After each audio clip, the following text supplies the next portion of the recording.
છો બધા મજામાં ને તમારા બધાનું સ્ટડી ટેલર ધ હાર્દિકમાં ખૂબ જ સ્વાગત છે। આજે આપણે 27 મે 2021ના રોજનું ધ હિન્દુનું ગુજરાતીમાં એનાલિસિસ જોઈશું। So I am the Hardik Parmar and let start our journey towards success. આજનો સૌથી પહેલો આર્ટિકલ જોઈએ તો વાત કરે છે ન્યાયતંત્ર વિશે। CGI made statement of law at CBI panel. CBIની જે પેનલ હતી, CBIની પેનલ શું હતી એ ગઈકાલે વાત કરેલી છે કે CBIની પેનલ શું છે, CBIના ડિરેક્ટરની કઈ રીતે નિમણૂક થઈ છે ને એ બધી વસ્તુ। તો CGI એટલે કે ભારતની સુપ્રીમ કોર્ટના મુખ્ય ન્યાયાધીશ જે છે એમને મેડ એક સ્ટેટમેન્ટ કીધું કોના વિશે, તો કે લો કાયદાની વિશે એમને સ્ટેટમેન્ટ કીધું। CGI is opinion in the high level committee. 3 સભ્યોની હાઈ લેવલની કમિટી હતી, એક તો વડાપ્રધાનવાળી, એક તો વિરોધ પક્ષના નેતાવાળી એટલે કે અપોઝિશન ઓફ લોકસભાના વિરોધ પક્ષના નેતા, અને એક તો CGI। આ 3 સભ્યોની કમિટી હતી। એ કમિટીમાં CGIએ કીધું, શું કીધું કે high level committee to avoid officers with less than 6 months left to retired for appointment as CBI director. આમને શું કીધું, આમને એવું કીધું કે CBI ડિરેક્ટર તરીકે એવા વ્યક્તિની નિમણૂક ન કરો કે જેને રિટાયર્ડ થવામાં એટલે કે નિવૃત્ત થવામાં હવે 6 મહિના જ બાકી રહ્યા છે અથવા 6 મહિના કરતાં ઓછો સમય રહેલો છે। કેમ, હવે માની લો કે કોઈ એ નામના વ્યક્તિને જે છે એ CBIના ડિરેક્ટર તરીકે નિમણૂક કરી। આપણે ગઈકાલે જોયું હતું કે CBIના ડિરેક્ટર તરીકે જે IPS ઓફિસર્સ હોય એની નિમણૂક કરવામાં આવે છે, બરાબર, એ નામની કરી, બરાબર, પરંતુ હવે એને નિવૃત્ત થવાની ઉંમર જે છે એમાં ખાલી 5 મહિના જ બાકી રહ્યા છે। તો હવે એ CBIના ડિરેક્ટર તરીકે તો ખાલી 5 મહિના જ રહેશે, વળી પાછો ફરીથી નવી રામાયણ ઊભી થશે, ફરીથી જે છે એ 5 મહિના પછી તો ફરીથી જે છે એ વ્યક્તિની નિમણૂક કરવી પડશે, કોની, CBIના ડિરેક્ટર। તો CGI જે છે આ પ્રકારની વસ્તુ કીધેલી છે, તો એ પણ આપણે ધ્યાને લેવું જોઈએ।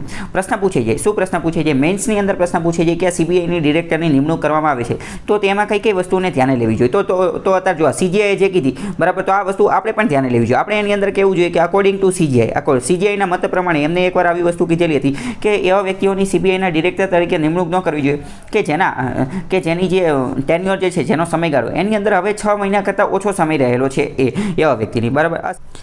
જેમ કે અત્યારે આપણે જોઈએ તો વાયસી મોદી જે છે એ મેની અંદર તો એમને રિટાયર થઈ છે, બરાબર। હવે અત્યારે મે મહિનો તો ચાલે જ છે ઓલરેડી। રાકેશ અસ્થાના જે છે જુલાઈમાં રિટાયર થઈ છે, તો ટૂંક સમયમાં થોડા દિવસોના જ મહેમાન છે, તો એમની હવે અત્યારે નિમણૂક કરવી જોઈએ નહીં। 6 month minimum residual tenure rule, આ શું છે, 6 મહિનાનો ઓછામાં ઓછો રેસિડ્યુઅલ ટેન્યોર રૂલ, આ શું છે જોઈએ તો 6 month minimum residual tenure rule was introduced by the supreme court in March 13, 2019।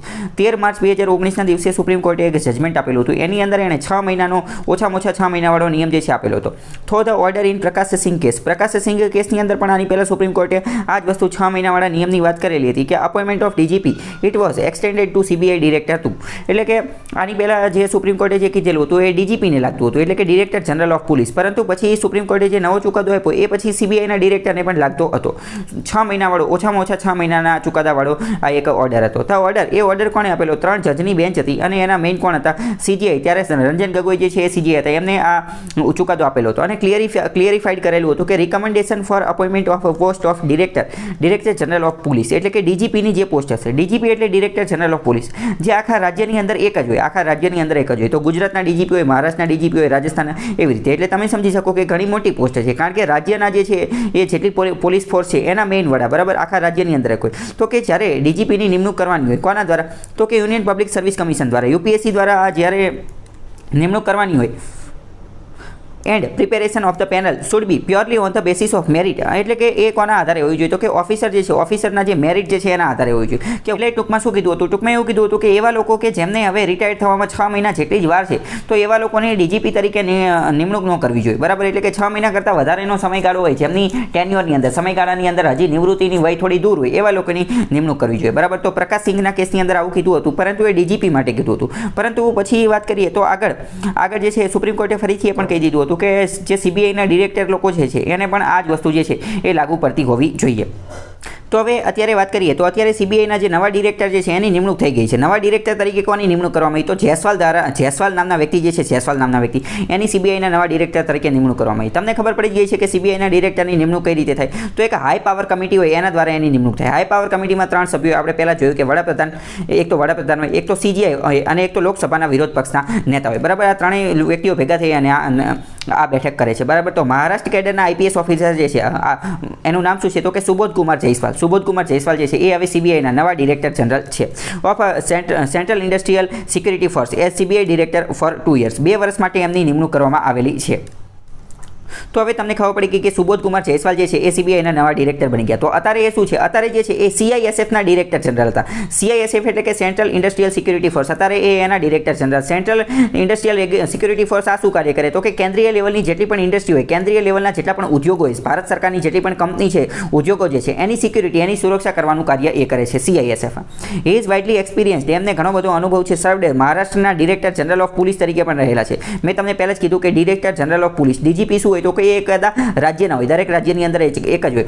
તો મહારાષ્ટ્રના જે આ DGP તરીકે પણ એમને સેવા બજાવેલી છે. બીજો મહત્વનો આર્ટિકલ જોઈએ તો વાત કરે છે કે OSCs to be set to aid women survivors. Women સર્વાઈવરનો મતલબ શું થાય? પહેલાં વુમન એટલે કે મહિલા, સર્વાઈવર એટલે કે જે બચી અને આવેલા છે એ, બરાબર, કે જેમની ઉપર અમુક પ્રકારનો એટેક થયેલો હોય, અમુક પ્રકારનો હુમલો થયેલો હોય અને એમાંથી એ બચી અને આવી ગયેલા હોય તો એને કહેવાય સર્વાઈવર. એને શું કહે? સર્વાઈવર. એટલે કે મહિલાઓ કે જે અમુક પ્રકારના એટેકની અંદર બચી અને આવી ગયા છે, એ લોકોની એડ માટે, એ લોકોની મદદ માટે OSCની સ્થાપના કરવામાં આવી છે. OSC એટલે શું થાય? OSC એટલે થાય વન સ્ટોપ સેન્ટર, બરાબર, વન સ્ટોપ સેન્ટર. તો આ તમને ખબર હોય છે. વન સ્ટોપ સેન્ટર જે છે એ એક પ્રકારના કેન્દ્ર જેવી વસ્તુ હોય અથવા એક પ્રકારનો પ્રોગ્રામ હોય છે. એના અંતર્ગત ઘણા બધા, જેમ કે જેટલી પણ વિમેન સર્વાઈવર જે છે, એટલે કે જેટલી પણ મહિલાઓ જે છે કે જે અલગ અલગ એટેકમાંથી બચી અને આવી ગઈ છે, તો આજે એક કેન્દ્રની સ્થાપના કરવામાં આવે, વન સ્ટોપ સેન્ટર. અહીંયા એ બધી મહિલાઓ ભેગી થઈ અને એમને અલગ અલગ ટ્રેનિંગ આપવામાં આવે, એમને રહેવાની ને એ બધી સુવિધા આપવામાં આવે, સરકાર તરફથી ફંડને એ બધું આપવામાં આવે, મદદને એ બધું કરવામાં આવે, જેના અંતર્ગત જે છે એ અમુક પ્રકારનું કાર્ય કરી શકે, બરાબર. હવે આમાં જે વિમેન સર્વાઈવર, એ પણ કઈ વિમેન સર્વાઈવરને ધ્યાને લેવામાં આવે છે? તો એવી વિમેન સર્વાઈવર કે જે જેન્ડર બેઝડ વાયોલન્સથી બચી અને આવેલી છે. જેન્ડર બેઝડ વાયોલન્સનો મતલબ શું થાય? વાયોલન્સ એટલે કે હિંસા. જેન્ડર બેઝડનો મતલબ શું થાય? એટલે કે જાતિ આધારિત. એ સ્ત્રી હોવાના કારણે એમની ઉપર જે હિંસા થયેલી છે એના કારણે એની ઉપર એવી હિંસા થયેલી હોય અને એમાંથી એ બચી અને આવી ગઈ હોય, સર્વાઈવ થઈ અને આવેલી હોય, તો એની માટે આ વન સ્ટોપ સેન્ટરની રચના કરશે. કોણ કરશે? કેન્દ્ર સરકાર જે છે એ કરશે. The mission where the one stop center will come up બહરેનની અંદર, કુવૈતની અંદર, Qatar, Oman, UAE, Jeddah, Riyadh, Saudi Arabia, Australia, Canada અને સિંગાપુર. આ બધા જે છે એ બધી જગ્યાએ ઓલરેડી આ વન સ્ટોપ સેન્ટર જે છે એનો કોન્સેપ્ટ જોવા મળે છે. તો ભારતને પણ એવું લાગ્યું કે આપણે પણ આની માટેનો કોન્સેપ્ટ જે છે લાવવો જોઈએ. એ ખાસ કરીને મહિલાઓ જે વિમેન સર્વાઈવર હોય એની માટે આ બનાવવામાં આવશે. પોપ્યુલરલી નોન એઝ સખી મંડળ. ભારતની અંદર આજે વન સ્ટોપ સેન્ટર જે છે એને આપણે સખી મંડળ કહીએ છીએ, બરાબર. સખી મંડળ. સખી મંડળ એની અંદર શું હોય? એટલે કે એક મહિલાઓનું ગ્રુપ હોય, મહિલાઓનું ગ્રુપ. કારણ કે ગ્રુપ બનાવવાનું શું કારણ છે? એની પાછળનું કારણ એક એ પણ છે કે ખાલી એકલી મહિલા જશે તો કદાચ એને ઘણા બધા એની સતાવણી કરી શકશે, પરંતુ ગ્રુપમાં જશે તો પછી એની યુનિટી જે છે, યુનિટી, એકતા હોવાના કારણે એનો પાવર જે છે એ વધી જશે. એ કોના અંતર્ગત આવે છે? તો WCD અંતર્ગત આવે છે. WC એટલે કે ministry of women and child development, મહિલા અને બાળ વિકાસ મંત્રાલય અંતર્ગત આવે છે. અને આ આખી યોજના સેન્ટ્રલી સ્પોન્સર્ડ સ્કીમ છે.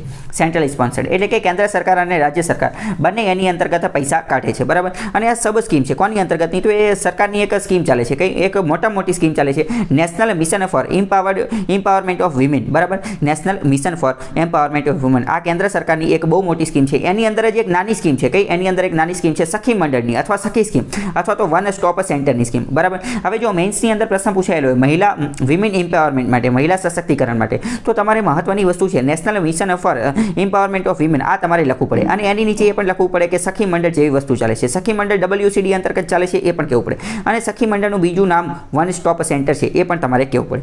આની સાથે સાથે બીજી પણ એક યોજના ચાલે છે. કઈ? તો કે ઇન્દિરા ગાંધી માતૃત્વ સહયોગ યોજના. ઇન્દિરા ગાંધી માતૃત્વ સહયોગ યોજના. આ જે યોજના જે છે એના અંતર્ગત જે વન સ્ટોપ સેન્ટર એટલે કે જે સખી મંડળો જે છે એની સ્થાપના કરવામાં આવે છે. કઈ જગ્યાએ? આખા દેશની અંદર.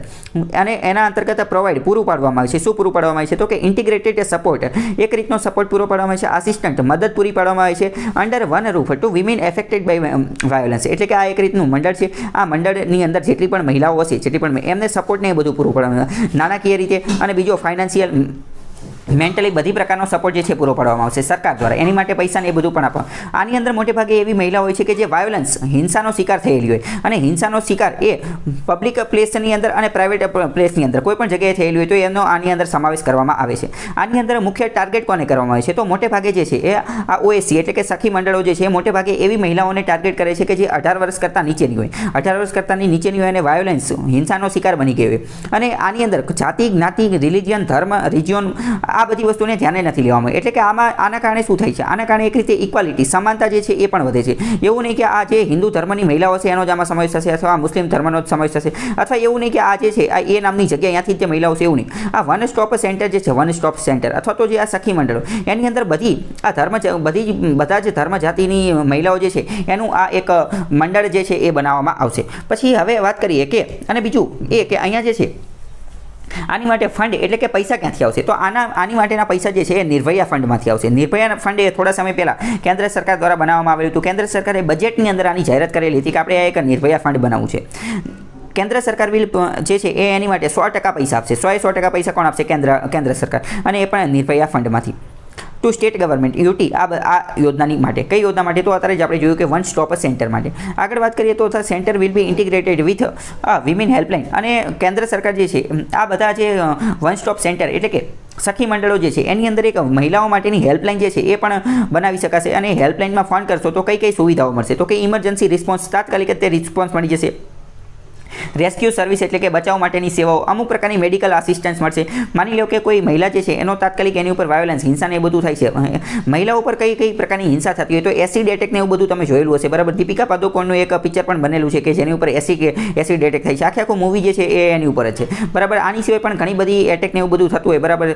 જાતીય સતામણી ને એવું બધું થતું હોય તો આ બધી વસ્તુ માટે જે છે એ હેલ્પલાઇન તાત્કાલિક એમાં ફોન કરે તો તાત્કાલિક જે છે એને મેડિકલ આસિસ્ટન્સ ને એ બધું મળી જાય. Assistant to women in lodging and FIR, મહિલાઓને એફઆઈઆર દાખલ કરવા માટે પણ જે છે એ આસિસ્ટન્ટ મદદ મળશે. કારણ કે મહિલાને ખબર ન હોય કે કઈ રીતે એફઆઈઆર ફાઇલ કરવાની છે. એફઆઈઆર એટલે કે પોલીસ સ્ટેશનની અંદર ફરિયાદ એટલે કે ફર્સ્ટ ઇન્ફોર્મેશન રિપોર્ટ. તો એ બધામાં કાનૂની લીગલ એડવાઇસ આપવાનું કાર્ય પણ કરશે. કોણ કરશે? તો કે આ જે સખી મંડળો છે એ. પછી સાયકોસોશિયલ સપોર્ટ અને કાઉન્સેલિંગ, મહિલાઓનું જે છે એ કાઉન્સેલિંગ કરવામાં આવશે. હવે જો અહીંયા એક વસ્તુ સમજો, 18 વર્ષ કરતાં નીચેની ઉંમરની કોઈ છોકરી છે, એની ઉપર એસિડ એટેક થયો છે અથવા આવી રીતનો કોઈ વાયોલન્સ થયેલો છે, તો એના દિલની અંદર ખૂબ જ ઊંડે સુધી જે છે એની અસર થઈ ગયેલી છે. એના મનની અંદર એક આ પ્રકારની બીક, આ પ્રકારનો ડર, આ પ્રકારનો હાવ જે છે એ ઘર કરી ગયો છે. તો એને બહાર કાઢવા માટે, એમાંથી બહાર કાઢવા માટે કાઉન્સેલિંગની ખાસ જરૂર પડશે અને એને સાયકોલોજીકલ અને સોશિયલ સપોર્ટની પણ ખાસ જરૂર પડશે. તો એ આ સખી મંડળો દ્વારા આપવામાં આવશે.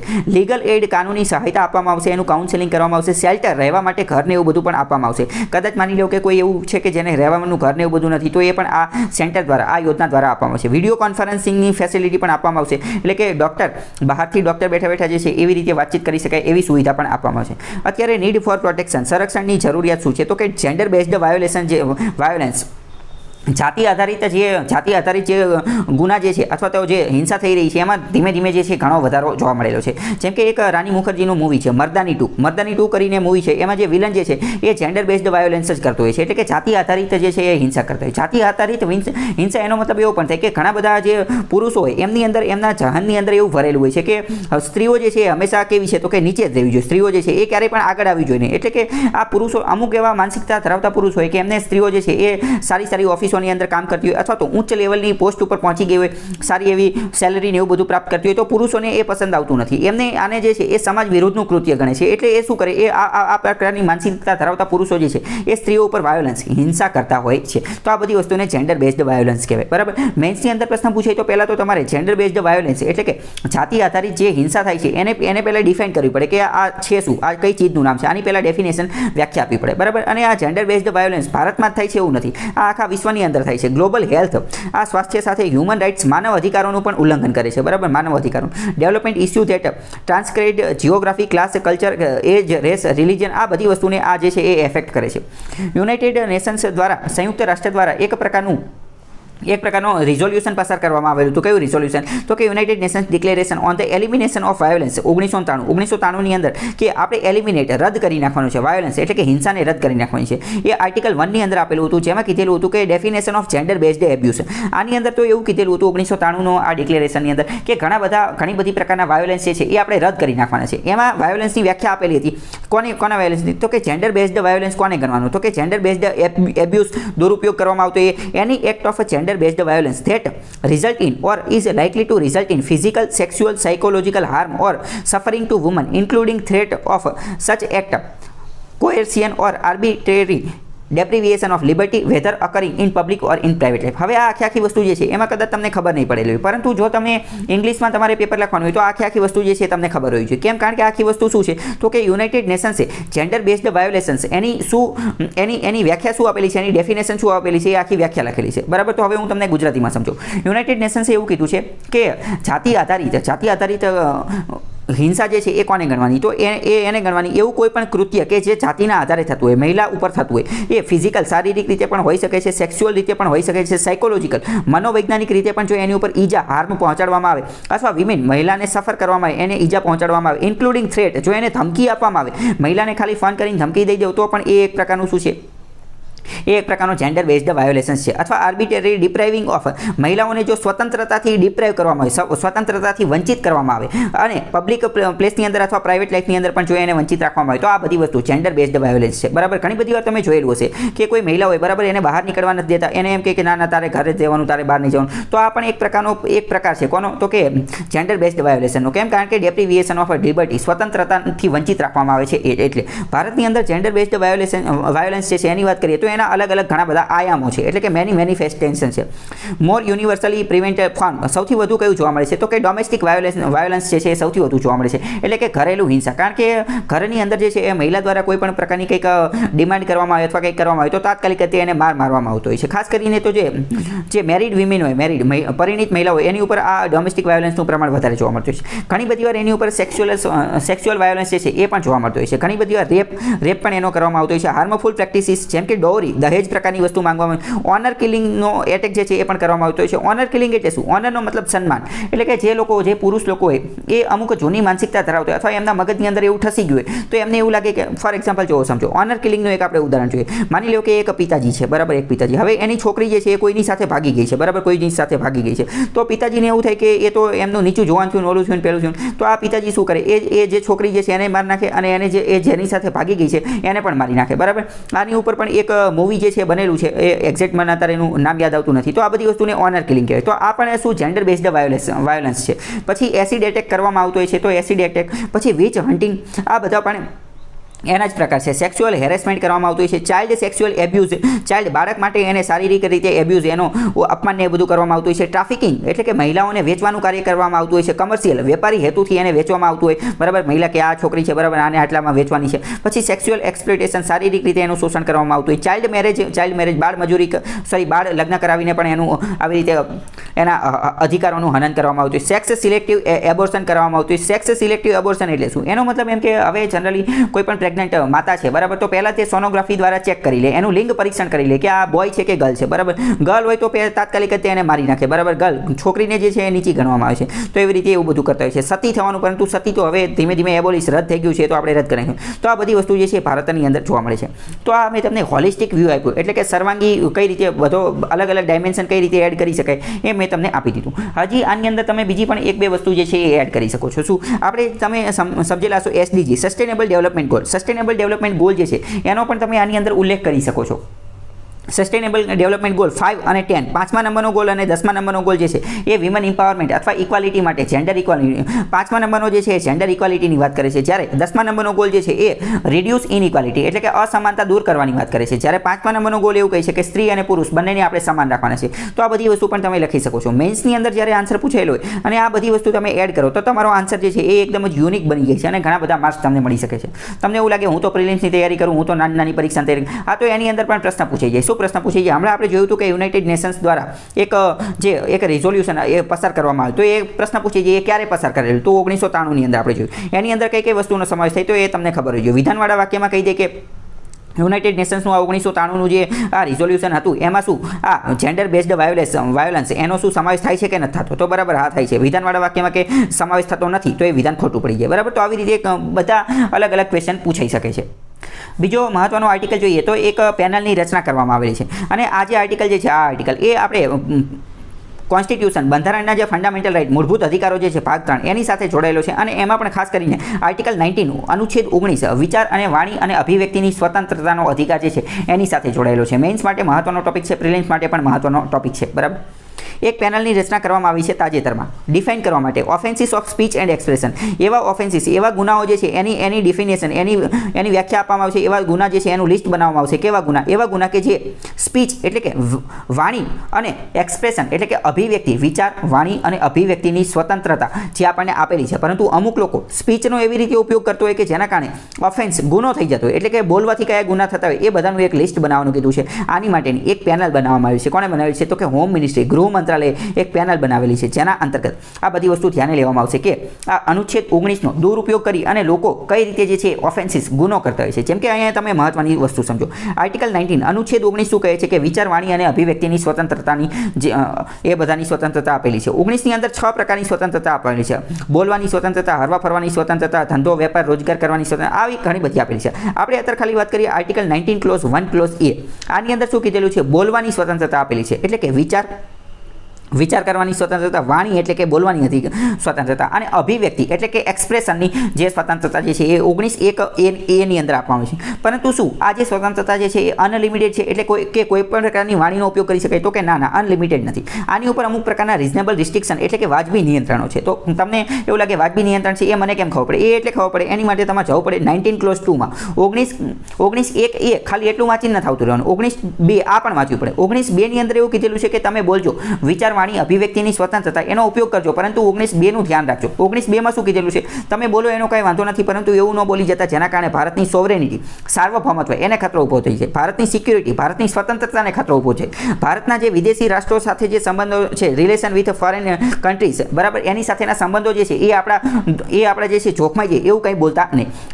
કન્ટેમ્પ્ટ ઓફ કોર્ટ એટલે કે કોર્ટનું અપમાન થાય એવું કંઈ બોલતા નહીં. કોર્ટનું અપમાન થાય એવું કંઈ બોલતા નહીં. કોઈનું ડિફેમેશન કરતા નહીં, એટલે કે કોઈ બીજાને નીચું દેખાડવાનું અથવા એની ઉપર માનહાનિ થાય એવું કંઈ બોલતા નહીં. તો આવું ઘણું બધું લિસ્ટ આપેલું છે, બરાબર. મહત્વના જેટલા લિસ્ટ હતા એ બધું તો મેં કહી દીધું. એટલે કે 19(2) ની અંદર એવું કીધું કે બોલવાનું, પરંતુ ઓકાતમાં રહીને બોલવાનું, એટલે કે રિઝનેબલ રિસ્ટ્રિક્શન, એટલે કે વાજબી નિયંત્રણો સાથે બોલવાનું છે. અને એની માટે અત્યારે એક પેનલ બનાવેલી છે કે આ પેનલ કોન્સ્ટિટ્યુશન ગૃહ મંત્રાલય પેનલ બનાવેલી છે, અને એ અમુક પ્રકારના રિફોર્મ સુધારા દર્શાવવાનું કાર્ય કરશે. સુધારા કોની અંદર દર્શાવશે? તો કે આઈપીસીની અંદર અમુક સુધારા કરવા પડશે. આઈપીસી આપણે વાત કરીએ તો 1860ની અંદર લોર્ડ મેકોલેએ બનાવી હતી. એ એક રીતનો બ્રિટિશ વ્યક્તિ હતો, તો બ્રિટનના સમય દરમિયાન ચાલેલી હતી. તો કે હવે આઈપીસીની અંદર હવે આપણે થોડાક રિફોર્મ સુધારા કરવા જોઈએ, અને કીધું આ પેનલને એવું કીધેલું છે કે તમે ભલામણ કરો, પ્રપોઝ કરો. શું ભલામણ કરો? તો કે separate section on offences related to speech and expression. આપણે જોયું કે આઈપીસીની અંદર શું છે, તો અલગ અલગ પ્રકારના ગુના આપેલા છે, કે ચોરીનો ગુનો, હત્યાનો ગુનો, ધાડ, પછી લૂંટ, આ બધાની વ્યાખ્યાને એવું બધું આપેલું છે. તો આ પેનલને એક ગૃહ મંત્રાલયે પેનલની રચના કરી અને એમ કીધું કે આઈપીસીની અંદર આપણે એક નવું ચેપ્ટર એડ કરી દેવું છે,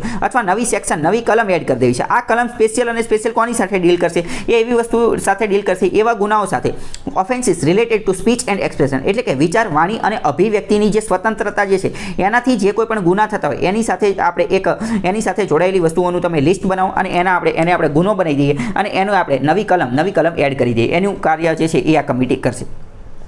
As there is no clear definition of what constitutes a hate speech. જેમ કે જો મેં તમને અત્યારે જ પહેલાં કીધું કે 19(1) ની વાત કરીએ તો એમાં આપણે સ્પીચની વાત કરીએ, એટલે કે બોલવાની સ્વતંત્રતા આપેલી છે, પરંતુ હેટ સ્પીચ એ બોલી શકાય નહીં.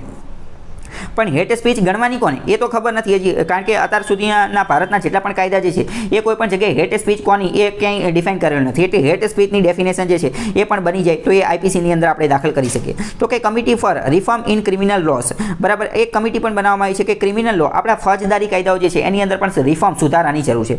Is attempting for the first time to define such speech, બરાબર. ક્રિમિનલ લોના રિફોર્મેશન માટે પ્રથમવાર આવી કોઈ કમિટી બનાવવામાં આવશે કે જેના અંતર્ગત આ સ્પીચ જે છે એને ડિફાઇન કરવામાં આવશે, હેટ સ્પીચ ડિફાઇન કરવામાં. તો એક રીતે જોઈએ તો આ સારું પગલું છે, બરાબર, ગવર્નન્સના પોઈન્ટ ઓફ વ્યૂથી. પરંતુ હજી આગળ જોઈએ કે શું થાય છે પછી ખબર પડે.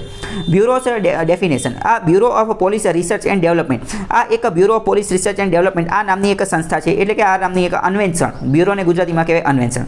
એણે એક તાજેતરમાં તે એક રિપોર્ટ પબ્લિશ કરેલો હતો. એની અંદર એણે કીધેલું હતું manual for investigation agencies on cyber harassment. Cyber harassment એટલે શું છે? હેરેસમેન્ટ એટલે આપણે કોઈને હેરાન કરવા, બરાબર, કે આપણે કોઈને હેરાન કરવા. પરંતુ હવે અત્યારે તો બધું લેટેસ્ટ થઈ ગયું છે. સાયબર હેરેસમેન્ટ એટલે કે ઓનલાઈન કોઈને હેરાન કરવામાં આવે, ડિજિટલ ક્ષેત્રે કોઈને હેરાન કરવામાં, ફેસબુક, ટ્વિટર એ બધાની અંદર કોઈને હેરાન કરવામાં આવે તો એને કહેવાય સાયબર હેરેસમેન્ટ. સાયબર હેરેસમેન્ટના કેસ આવેલા હોય તો એની અંદર જે છે હેટ સ્પીચ કોને ગણવાની? તો હેટ સ્પીચની વ્યાખ્યા જે છે એ એક રિપોર્ટની અંદર બ્યુરો ઓફ પોલીસ રિસર્ચે શું આપી? તો કે as a language that denigrates, insults, threats or target an individual based on their identity and other traits such as sexual orientation or disability or religion etc. બરાબર. હવે જો તમે ગમે ત્યાં લખતા હોય, ઇંગ્લિશમાં લખતા હોય તો તમને આ ડેફિનેશન જે છે તમને ખબર હોવી જોઈએ. તમારે આ ડેફિનેશન જે છે લખવી પડે કે હેટ સ્પીચ શું છે. અત્યારે આપણે જોયું કે ભારતના એક પણ કાયદાની અંદર તો એની વ્યાખ્યા આપેલી નથી, પરંતુ આ બ્યુરો ઓફ પોલીસ રિસર્ચ જે છે એણે પોતાના રિપોર્ટની અંદર આની વ્યાખ્યા આપેલી છે. કોની? હેટ સ્પીચની. એણે હેટ સ્પીચને એવું કીધેલું છે કે હેટ સ્પીચ એ એક એવી ભાષા છે કે જેના દ્વારા તમે કોઈનું ઇન્સલ્ટ, અપમાન કરતા હોય, અથવા કોઈ વ્યક્તિને થ્રીટન, એને ધમકી મારતા હોય, અથવા કોઈ વ્યક્તિ ઉપર ટાર્ગેટ કરતા હોય, કોઈ ઇન્ડિવિડ્યુઅલ જે તે વ્યક્તિ ઉપર ટાર્ગેટ કરતા હોય. કોના આધારે? બેઝડ ઓન ધેર આઈડેન્ટિટી, તેની ઓળખના આધારે,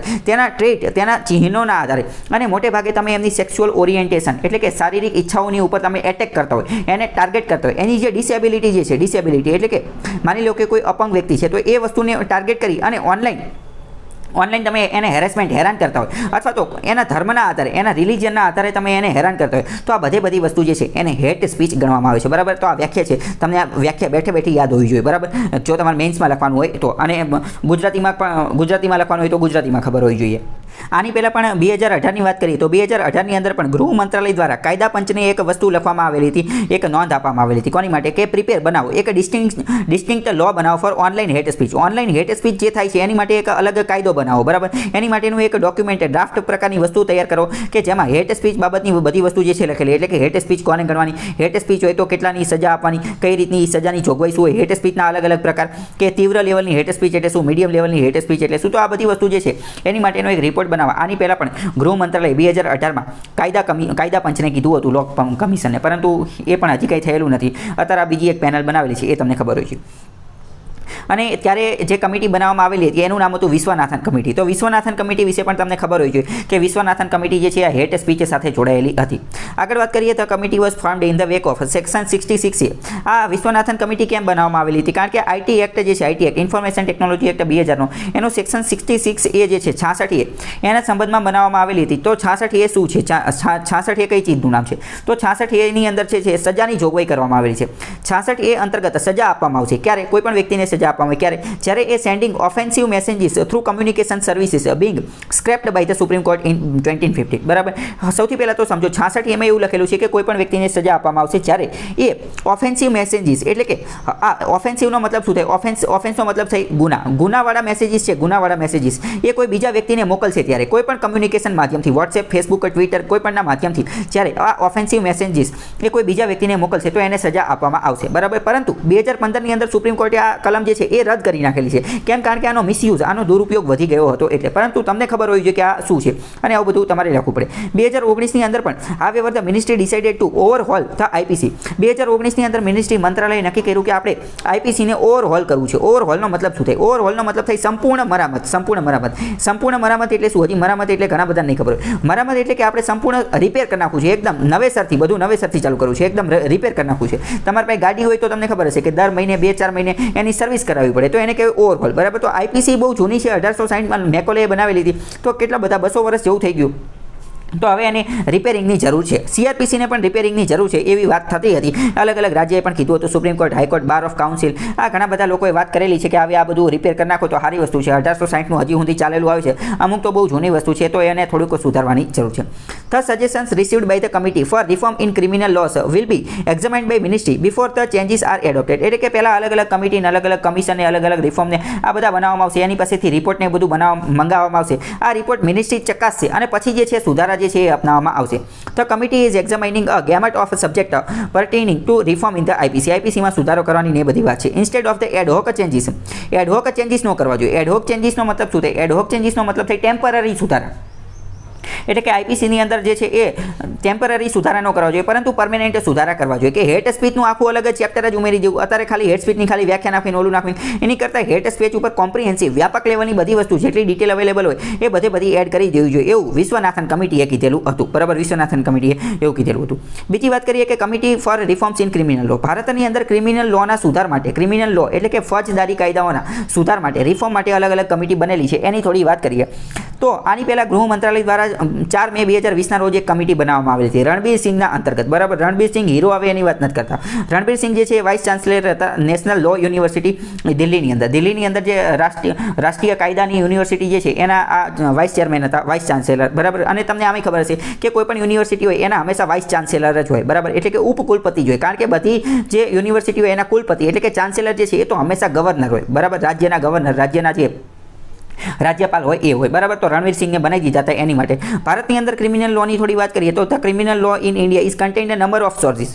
ક્રિમિનલ લો ભારતની અંદર ઘણા બધા છે, ઘણા બધા એટલે કયા કયા? તો કે આઈપીસી એ પણ એક પ્રકારનો ક્રિમિનલ લો છે, સીઆરપીસી એ પણ એક પ્રકારનો ક્રિમિનલ લો છે, પછી the protection of civil rights act 1955 આ પણ એક પ્રકારનો ક્રિમિનલ લો છે. ડોવરી પ્રોહિબિશન એક્ટ એટલે કે દહેજ અટકાવતો, પ્રોહિબિશન એટલે અટકાવવું, એને એકદમ ગુજરાતીમાં કહે પ્રતિષેધ, દહેજ પ્રતિષેધ કાયદો 1961 નો એ પણ શું છે? એ પણ એક પ્રકારનો ક્રિમિનલ લો છે. Schedule caste and schedule tribe prevention of atrocities act 1989 આ પણ એક રીતનો ક્રિમિનલ લો છે. Criminal justice system can impose penalties. Criminal અંતર્ગત ફોજદારી જે ગુના હોય એના અંતર્ગત ન્યાય મેળવવાની જે સિસ્ટમ હોય એની અંદર શું કરવામાં આવે? એટલે માની લો, જો પહેલાં તો સમજો, એક તો સિવિલ ઓફેન્સ હોય અને એક તો ક્રિમિનલ ઓફેન્સ હોય. સિવિલ એટલે શું થાય? સિવિલ એટલે કે દીવાની મામલો, અને ક્રિમિનલ એટલે શું થાય? ક્રિમિનલ એટલે કે ફોજદારી મામલો. જો કોઈ વ્યક્તિએ ક્રિમિનલ ગુનો કરેલો છે એટલે કે ફોજદારી ગુનો કરેલો છે તો એની સજા સ્વરૂપે એને પેનલ્ટી આપવામાં આવે. પેનલ્ટી આપવામાં હું વાયોલેટ્સ એસ્ટાબ્લિશ્ડ લો, એને મોટે ભાગે સજા આપવામાં આવે, જેલની સજા ને એવું બધું આપવામાં આવે, દંડ ને એવું બધું પણ આપવામાં આવે, જેલની સજા નહીં, એટલે કે થોડી કઠોર સજા આપવામાં આવે. જ્યારે સિવિલની અંદર મોટે ભાગે શું હોય તો કે પૈસા ને એવું બધું, દંડ ને એવું બધું લઈ અને મૂકી દે. જ્યારે આમાં જેલની સજા ને એવું બધું થતું હોય. The criminal law and criminal procedure are in concurrent list. જો મહત્વની વસ્તુ કે 7મી અનુસૂચિની અંદર ક્રિમિનલ લો, ફોજદારી કાયદો અને ફોજદારી પ્રક્રિયા એ જે છે એ સમવર્તી યાદીમાં છે, બરાબર. 7મી અનુસૂચિમાં 3 લિસ્ટ છે, એ ખબર હશે. આ લોર્ડ મેકોલે જે છે, થોમસ મેકોલે, એણે કીધું હતું to be a chief architecture of CrPC. સીઆરપીસીનો જે છે એ એને ક્રિમિનલ લો અથવા તો ભારતની અંદર આઈપીસી અને સીઆરપીસી આ બધા ક્રિમિનલ લો ફોજદારી કાયદાની બાબતમાં જોઈએ. ફોજદારી કાયદાની બાબતની અંદર સૌથી વધુ કાયદા કોઈ બનાવેલા હોય તો એ આ લોર્ડ થોમસ મેકોલે બનાવેલા છે. પરંતુ હવે એની અંદર સુધારાની જરૂર છે. કયા સુધારાની જરૂર છે? પહેલાં તો લોંગ પેન્ડિંગ, ઘણા લાંબા સમયથી સુધારો જોઈએ છે. 1860માં થયું, ઘણી બધી વસ્તુ આઉટડેટેડ થઈ ગઈ છે. 19મી સદીમાં બની હતી તો 200 વર્ષ થઈ ગયા, તો હવે સુધારો કરવાની જરૂર છે. બીજી વાત કરીએ તો આની અંદર ઘણી બધી વસ્તુ એવી છે કે જે કોલોનિયલ હેંગઓવર છે, એટલે કે બ્રિટને આ બનાવેલું હતું, મેકોલે બનાવેલા હતા. તો મેકોલે તો બ્રિટન તરફથી બનાવેલા હતા, યુકે તરફથી. બ્રિટન તો ભારતને પોતાની કોલોની સમજતું હતું, બરાબર. એટલે કોલોની ભારતની અંદર જે બધા વિરોધ ને એ બધું થાય તો એને કઈ રીતે ડામી દેવો, એને કઈ રીતે સમી દેવો, એને કઈ રીતે શાંત કરો, એ બધી વસ્તુ ભારતને ગુલામ બનાવવા માટે બનાવેલું હતું. તો અમુક ભારત કોલોની કઈ રીતે વધુ લાંબો સમય સુધી બનાવી શકાય એવી બધી જોગવાઈ પણ સીઆરપીસીમાં અને આઈપીસીમાં લખેલી છે. તો હવે એને થોડી એડ સલાહ આપવી જોઈએ અને એની અંદર થોડા ઘણા સુધારા કરવા જોઈએ. બીજી વાત કરીએ લેક્સ એડિક્યુએટ રિકગ્નાઇઝેશન ઓફ ઇન્ડિવિડ્યુઅલ એજન્સી. આઈપીસીની અંદર ભારતની અંદર અલગ અલગ એજન્સી જે છે ઇન્ડિવિડ્યુઅલ એજન્સી એને ઓળખાણ આપેલી નથી, એને માન્યતા આપેલી નથી, બરાબર. તો એ પણ એની એક ખરાબ વસ્તુ કહી શકાય. Constitution that gives primacy to liberty and equality. બંધારણની અંદર જોઈએ તો એમાં તો આપણને સ્વતંત્રતાને સમાનતા આપેલી છે, પરંતુ આઈપીસી અને આજે સીઆરપીસી એ બધી જે છે એની અંદર આ પ્રકારની કોઈ ઇન્ડિવિડ્યુઅલ વ્યક્તિ તરીકેની ઓળખાણ આપેલી નથી. બીજી વાત કરીએ કે સ્ટીલ રિપ્રેઝેન્ટ વિક્ટોરિયન મોરાલિટી. આની અંદર આઈપીસીની અંદર જોઈએ તો 158 વર્ષ થઈ ગયા, તેમ છતાં પણ કોર્ટે આ હોમોસેક્સ્યુઆલિટી જે છે એ ઘણા લાંબા સમય પછી ડિક્રિમિનલાઇઝ કર્યું 2018ની આજુબાજુમાં. તો આ જે છે એ વિક્ટોરિયન મોરાલિટી કહી શકાય. પછી એડલ્ટરીને એ બધું પણ રદ કર્યું, તો એ કોર્ટે રદ કરવું પડે છે. હકીકતમાં તો આ બધું કાર્ય કોનું છે?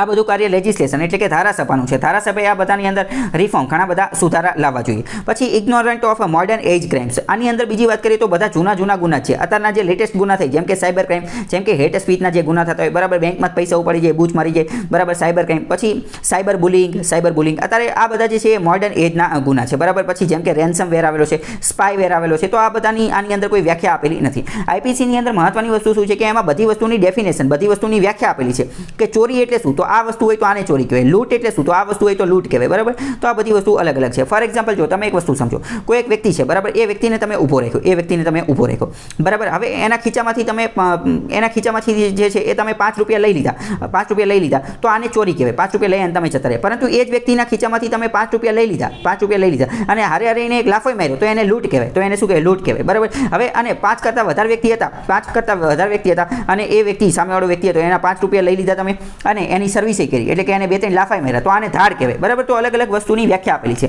પરંતુ મોડર્ન એજ ક્રાઇમની વ્યાખ્યા એની અંદર આપેલી નથી. તો એને પણ સુધારો કરવાની જરૂર છે. ઘણા બધા ટેકનોલોજી સાથે સંબંધિત ગુનાઓ અથવા સેક્સ્યુઅલ ઓફેન્સીસની વાત આપેલી નથી, જેમ કે ડિજિટલ ટેકનોલોજી ફેસિલિટેટિંગ ગેમ્બલિંગની વાત કરેલી નથી, બરાબર. અત્યારે આપણે વાત કરીએ તો ડ્રીમ 11 ને એ બધાની વાત કરીએ. બેટિંગ એટલે કે સટ્ટો રમવાની જેટલી વેબસાઇટો ને એ બધી જે છે, ડ્રીમ 11 ને પેટીએમ 1 ને, તો એ બધાને રેગ્યુલેટ કરવાવાળી કોઈ એજન્સી છે નહીં. ગેમ્બલિંગ ને બેટિંગ માટેની જે બધી ઓનલાઈન વેબસાઇટો જે છે એની ઉપર એક અલગ ઓલરેડી વિડીયો બનાવ્યો છે. એમાં બધું ડિટેલમાં ચર્ચા કરેલી છે કે એની માટે શું કરવું જોઈએ, શું ન કરવું જોઈએ, અત્યારના કયા કાનૂન છે એ બધું. Criticism of committee for reform in criminal law. આ જે કમિટી હતી એને દ્વારા ટીકા કરવામાં આવેલી હતી કે ભારતની અંદર આ જે કાનૂની ફોજદારી નિયમો જે છે એના સુધારાની જે છે એ ટીકા પણ કરવામાં આવેલી હતી. તો અત્યાર સુધી આપણે ફાયદો જોયો કે શા માટે આપણે આની અંદર સુધારો કરવો જોઈએ. બીજી વાત કરીએ, not designed for effective broad based public consultative process. The exclusive route to participate in the committee's website however only about 40% population actively. જો અહીંયા મહત્વની વસ્તુ શું, અત્યારે આપણે એ જોયું શું જોયું કે ક્રિમિનલ લો જે છે જે આપણા ખૂબ જૂના છે એની અંદર સુધારો કરવો શા માટે જરૂરી છે, શા માટે જરૂરી છે. તો બરાબર આપણે એ વસ્તુ જોયું. હવે અહીંયા એવું કહે છે કે આની અંદર સુધારો કરવો શા માટે જરૂરી નથી. અત્યારે હવે આપણે નેગેટિવ જોઈએ છે. તો પહેલું તો એવું કહે છે કે ક્રિમિનલ લોની અંદર સુધારો કરશું, બરાબર, સાચી વાત છે. પરંતુ સુધારો કોણ કરશે? તો આ તો કમિટી સુધારો કરશે. પરંતુ આ જે કમિટીની અંદર જે સભ્યો હશે એને તો લોકો આરે કંઈ લેવા દેવા નથી. એટલે કે લોકોની આની અંદર ભાગીદારી નથી, લોકોનું પાર્ટિસિપેશન છે નહીં, બરાબર. લોકો આની અંદર કઈ રીતે ભાગ લઈ શકે? તો આ કમિટીનું એવું કહેવાનું થાય છે કે લોકો ભાગ લઈ શકે ને, અમે અમારી વેબસાઇટ ઉપર રિપોર્ટ મૂકીએ છીએ અને એ રિપોર્ટની અંદર લોકો જે છે એ પોતાના સુઝાવ, પોતાના સજેશન, પોતાની ભલામણ કહી શકે છે કે આ પ્રકારની વસ્તુ આની અંદર હોવી જોઈએ. પરંતુ ભારતની અંદર તો માત્ર 40% લોકો જેવા છે કે જે ઇન્ટરનેટનો ઉપયોગ કરે છે. તો આ એક સમસ્યા છે. બીજી વાત કરીએ, all the committees document and background resources including 89 report of the law commission of India are in English. મોટાભાગના રિપોર્ટ જે છે એ ઇંગ્લિશની અંદર છે. તો ભારતની અંદર વાત કરીએ તો ઓનલી 10% ઓફ ઇન્ડિયન પોપ્યુલેશન, ભારતની અંદર 10% લોકો તે ઇંગ્લિશ બોલે છે, બીજા બધા લોકો અલગ અલગ બોલે છે, બરાબર. જોકે સુપ્રીમ કોર્ટે ઘણી બધી વાર કીધું છે કે જેટલા પણ ડોક્યુમેન્ટ જે છે એ બધાનું બંધારણની જેટલી ભાષા જે છે એ બધી ભાષાની અંદર ટ્રાન્સલેશન, ભાષાંતર થવું જોઈએ. પરંતુ એ બધું કંઈ હજી થયેલું નથી. તો આ પણ એક સમસ્યા છે. ક્રિમિનલ લોમાં શા માટે સુધારો લાવવો જોઈએ? તો એની માટે મેં તમને હકારાત્મક વસ્તુ કહી દીધી, નકારાત્મક પણ કહી દીધી. પહેલું તો શું કે એની અંદર પબ્લિક પાર્ટિસિપેશન, લોકોની સહભાગિતા, ભાગીદારી નથી. બીજું, આ બધા રિપોર્ટ ઇંગ્લિશમાં છે તો લોકોને ખબર છે ને કે આ ઇંગ્લિશ શું છે ને એ બધું. બીજી વાત કરીએ તો અત્યારે આ કોવિડની મહામારીને એ બધું ચાલી રહ્યું છે. તો અત્યારે લોકો જે છે એ લોકડાઉનની અંદર છે, ઘરે છે, બરાબર. તો અત્યારે આ બધી મિનિંગફુલ, અર્થપૂર્ણ રીતે આ બધાની અંદર પાર્ટિસિપેટ કરી શકતા નથી, આ બધી પ્રક્રિયા જે છે એની અંદર ભાગ લઈ શકતા નથી. તો કે અત્યારે આ કમિટી નથી બનાવવાની, કે જ્યારે નોર્મલ પરિસ્થિતિ હોય ત્યારે બનાવવાની હતી. અમુક લોકોને એવું કહેવું છે. પછી કમ્પોઝિશન ઓફ ધ કમિટી, એટલે કે કમિટીની સંરચના, કમિટીની અંદર જે સભ્યો જે છે એ રિપ્રેઝેન્ટેટિવ ઇનફ નથી, એટલે કે પૂરતું પ્રતિનિધિત્વ ધરાવતા નથી. બધી જાતિના, બધી ધર્મના, બધા વિસ્તારના લોકોનું એની અંદર જે છે એ પ્રતિનિધિત્વ નથી. ખાસ કરીને appears to be no representation on the committee from subaltern caste. Subaltern caste જે છે એનું એની અંદર પ્રતિનિધિત્વ નથી. કાસ્ટ એટલે જાતિ, એ તો ખબર પડી ગઈ હશે, પણ સબાલ્ટર્નનો મતલબ શું થાય? સબાલ્ટર્નનો મતલબ એવો થાય કે ગરીબ તબક્કાના જે લોકો જે છે એનું આની અંદર કોઈ પ્રતિનિધિત્વ નથી, બરાબર. એટલે કે આ ક્રિમિનલ લોની અંદર જે રિફોર્મ કરવાના છે એની માટેની જે તમે પેનલ બનાવી, જે તમે કમિટી બનાવી, એ કમિટીની અંદર બધા લોકોનું પ્રતિનિધિત્વ નથી. ખાલી સરકારના ઓળખીતા લોકો, સરકારના માનીતા લોકો જે છે એ જ એની અંદર એનો જ એની અંદર સમાવેશ થાય છે. સબાલ્ટર્ન કાસ્ટ, નીચી જાતિના લોકો, બધી જ જાતિના લોકો, સેક્સ્યુઅલ રિલિજિયસ ગ્રુપ, આ બધાનો એની અંદર સમાવેશ છે નહીં. તો આ બધાનો પણ એની અંદર સમાવેશ કરવો જોઈએ એવું કહેવાનું થાય છે. It appears there is no representation from working class. Working ક્લાસનો પણ એની અંદર સમાવેશ છે નહીં. ડિસેબલ કમ્યુનિટીનો પણ એની અંદર સમાવેશ થતો નથી, એટલે કે દિવ્યાંગજન, અપંગ લોકો, એનો પણ એની અંદર સમાવેશ થતો નથી. પછી no member on committee based outside limited geographic region in North India. એટલે કે આની અંદર મોટા ભાગના સભ્યો જે છે એ ઉત્તર ભારતના અમુક જિયોગ્રાફી, અમુક પ્રદેશમાંથી જ આવેલા છે. દક્ષિણ ભારતનું, નોર્થ ઇસ્ટનું, આ બધાનું કોઈ પ્રતિનિધિત્વ છે નહીં. બીજું, આ કમિટીનું ફંક્શન, આ કમિટી કઈ રીતે કાર્ય કરે છે એ પણ ઓપેસિટી, એટલે કે એ પણ જે છે એ ખબર નથી કે કયા ધોરણો અનુસાર આ કયા સોર્સને માન્યતા આપે છે, આના ટર્મ્સ એન્ડ કન્ડિશન શું છે એ પણ કોઈને ખબર નથી. તો એ પણ પહેલાં તો જણાવવું જોઈએ, તો એ પણ જણાવેલ નથી. બીજું, the precise mandate of the committee has not been put in to the public domain. આ કમિટી જે છે એ બધું પ્રિસાઇઝન કઈ રીતે કરશે, પ્રિસાઇઝનો મતલબ સંક્ષેપ્તીકરણ કઈ રીતે કરશે, બધી વસ્તુ વાંચી અને એને સંક્ષેપ્તીકરણ કઈ રીતે કરશે એ પણ જાહેર કરેલું નથી. પછી there is nothing to explain why an ad hoc committee was set up. બીજું અહીંયા કે એડ હોક કમિટીની શા માટે સ્થાપના કરી? Deal with the question of law reform that are typically interested to law commission. એટલે કે આ બધી વસ્તુ કે ક્રિમિનલ લો જે છે, ક્રિમિનલ લો એનો સુધારો લાવવો જોઈએ. તો એની માટે આ એડ હોક કમિટી, એટલે કે આ ટૂંકા ગાળાની, થોડા સમય માટે કામ ચલાવ કમિટીની શા માટે રચના કરી? ભારતની અંદર કાયદો કોઈ પણ બનાવવાનો હોય અથવા કાયદા બાબતની કોઈ વસ્તુ હોય તો એની માટે ઓલરેડી લો કમિશન છે જ, તે ભારતનું કાયદા પંચ છે જ તે. તો હકીકતમાં જે કાર્ય કાયદા પંચનું છે એ કાર્ય કાયદા પંચને આપ્યા વગર તમે આ એડહોક કમિટીની કેમ રચના કરી? એવું પણ એક એની ટીકા થાય છે, બરાબર. તો આ પણ તમારે ધ્યાને હોવું જોઈએ. પછી committee has not undertaken to publish the representation. આની અંદર બધા લોકોનું પ્રતિનિધિત્વ નથી. પછી short duration for public consultation, લોકોના ડોમેનની અંદર ખાલી ટૂંકા ગાળા માટે જ મૂકવામાં આવે છે, એટલે કે 3 મહિનાની અંદર લોકોના મૂકવામાં આવશે 3 મહિનાની અંદર એવું કહી દે કે તમે તમારા ઓપિનિયનને એ બધું આપો, તો આ પણ એક મહત્વની વસ્તુ છે. ઇન કોન્ટ્રાસ્ટ વિરોધાભાસની અંદર જોઈએ તો મલ્લીનાથ કમિટી જે છે બનાવવામાં આવેલી હતી, એણે કીધેલું took 5 times as long as committee to submit reports. આ જે અત્યારે જે કમિટી બની એણે તાત્કાલિક 3 મહિનાની અંદર તે પોતાનો રિપોર્ટ સબમિટ કરી નાખ્યો. તો 3 મહિનાની અંદર એમને એવું તો શું રિસર્ચ કરી નાખ્યું કે એમને બધી ખબર પડી ગઈ. તો આ પણ એની જે છે ટીકા થઈ છે. મલ્લીનાથ કમિટી આની પહેલા બનાવેલી હતી, તો એણે તો આની કરતાં 5 ગણો વધુ સમય લીધેલો હતો, તેમ છતાં પણ એનું અમલીકરણ થયેલું ન હતું. The first of the current committee is a 6 consultative question. એમાં 46 જેટલા પ્રશ્ન હતા. એની અંદર કોઈ અમુક એવા પ્રશ્ન હતા કે જેનો કોઈ સબૂત કે એવું કંઈ આપેલું નથી. તો આ બધી વસ્તુ છે. પ્રીવિયસ કમિટી આની પહેલાં આ ક્રિમિનલ લોની અંદર સુધારા માટે કઈ કમિટી બનાવવામાં આવેલી હતી એ સમજવું, એ ખબર હોય છે. તો કે માધવ મેનન કમિટી એકવાર બનાવવામાં આવેલી હતી 2007ની અંદર. તો કે ક્રિમિનલ લોની અંદર રિફોર્મ સુધારા માટે બનાવવામાં આવેલી હતી. એણે અમુક પ્રકારની ભલામણ કીધેલી હતી. બાકી એક આ માલીમાથ કમિટી જે છે એ પણ બનાવવામાં આવેલી હતી 2003ની અંદર. માલીમાથ કમિટી એ પણ એની સાથે જોડાયેલી હતી. તો અત્યારે આપણે જોઈએ તો ક્રિમિનલ રિફોર્મની અંદર ક્રિમિનલ ફોજદારી ગુનાઓની અંદર રિફોર્મ કેવા સુધારાની જરૂર છે એ બધાનું આપણે કોમ્પ્રિહેન્સિવ એનાલિસિસ જોઈ લીધું. બીજો મહત્વનો આર્ટિકલ જોઈએ તો વાત કરે છે કે new IT rules come into force today will comply says FB. નવા આઈટી માટેના નિયમો જે છે, આઈટી માટેના સરકારે નવા નિયમો બનાવેલા છે, એની માટે મેં એક અલગ ઓલરેડી વિડીયો બનાવેલો છે, એ તમે જોઈ લેજો. કારણ કે આઈટી નિયમો જે છે એ મોસ્ટ એમપી છે. આવનારી પરીક્ષામાં એમાંથી પ્રશ્ન પૂછાશે બરાબર. તો ફેસબુકે કહી દીધેલું છે કે અમે આ બધા નિયમો સાથે અમે આ નિયમોને જે છે એ માનીશું અને એનું પાલન કરવાની કોશિશ કરીશું બરાબર. એ એનું પાલન કરશે. આજથી એ નવા નિયમો લાગુ થઈ જવાના છે. તો આ નવા નિયમો માટેનો આ નવા નિયમોનું એક્ઝેક્ટ નામ શું હતું તો કે the information technology guidelines for intermediaries and digital media ethics code rules 2021નું. આમાં ઇન્ટરમીડિયેટરી એટલે શું એ પણ મેં સમજાવેલું છે. ડિજિટલ મીડિયા કોને ગણવાના, આની શું ગાઈડલાઇન આપેલી છે એ બધું એની અંદર સમજાવેલું છે. એ વિડીયો તમે જોઈ લેજો એટલે તમને ખ્યાલ આવી જાય. બીજો મહત્વનો આર્ટિકલ જોઈએ તો eye in the sky to watch Maharashtra mangrove. મહારાષ્ટ્રની અંદર મેંગ્રુવના વૃક્ષો આવેલા છે. મેંગ્રુવ જે છે એક રીતના વૃક્ષો છે. આ વૃક્ષો ક્યાં જોવા મળે તો એવી જગ્યાએ જોવા મળે કે જ્યાં દરિયો અને જમીન ભેગી થતી હોય બરાબર. એટલે કે દરિયાનું પાણી અને બીજું પાણી જે છે ભેગું થતું હોય એ જગ્યાએ જોવા મળે. દરિયા કિનારાની આજુબાજુ દરિયાના કિનારે જોવા મળે. તો મહારાષ્ટ્રની સરકાર દ્વારા અથવા મહારાષ્ટ્ર જે છે એ એક પ્રકારની ડિવાઇસ જે છે એ અવકાશમાં મૂકેલી છે કે જે ધ્યાન રાખશે. કોનું ધ્યાન રાખશે કે મહારાષ્ટ્રની અંદર મેંગ્રુવના વૃક્ષો કેટલા છે એનું ધ્યાન રાખશે. એટલે એનું નામ આપેલું છે eye in the sky. Plan to acquire a drone, એટલે કે એક ડ્રોન મૂકવામાં આવશે અને આ ડ્રોન જે છે સીસીટીવીનું કાર્ય કરશે. સીસીટીવી કેમેરાનું જે ચેક કરશે કે મેંગ્રુવનો વિકાસ કઈ રીતે થાય છે, મેંગ્રુવનું ડિસ્ટ્રક્શન, એનો કોઈ વિનાશ તો નથી થઈ જતો, કોઈ કચરો ને એવું બધું તો ત્યાં નથી નાખી દેતું, અથવા લેન્ડ માફિયા એટલે કે આ લેન્ડ માફિયા જમીનનો એનો વ્યાપાર કરતા હોય, જમીનના જે ગુંડા ને એ બધા હોય એ બધા લોકો આ મેંગ્રુવનું એક્સપ્લોઇટેશન શોષણ તો નથી કરતા, મેંગ્રુવને એ બધું કાપી તો નથી નાખતા, એ બધું ધ્યાન રાખશે આ ડ્રોન કે જે સીસીટીવી તરીકેનું કાર્ય કરશે. કઈ જગ્યાએ મહારાષ્ટ્રની અંદર પ્રશ્ન પૂછાઈ જાય કે તાજેતરમાં આવું કાર્ય કોણે કરેલું છે તો આ વ્યક્તિએ કરેલું છે, મહારાષ્ટ્રે કરેલું છે. અને મેન્સની અંદર પણ પ્રશ્ન પૂછાયેલો હોય તો તમે સજેશન સ્વરૂપે કહી શકો કે તાજેતરમાં આ પર્યાવરણના બચાવવા માટે અથવા મેંગ્રુવના વૃક્ષોને બચાવવા માટે મહારાષ્ટ્ર સરકાર દ્વારા ડ્રોનનો ઉપયોગ કરી અને સીસીટીવી કેમેરાનો અવકાશમાં ઉપયોગ કરવામાં આવ્યો. તો બીજી જગ્યાએ પણ આવી રીતે બચાવવા માટે આવું કરી શકાય છે.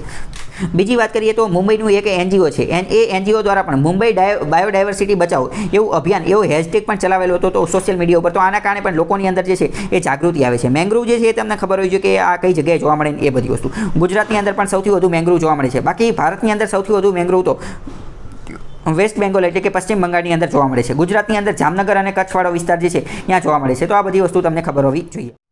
તો હવે આજ માટે આટલું રાખીએ. બાકી કાલે મુલાકાત થશે. ત્યાં સુધી જોડાયેલા રહો. સ્ટડી ટેલર હાર્દિક સાથે.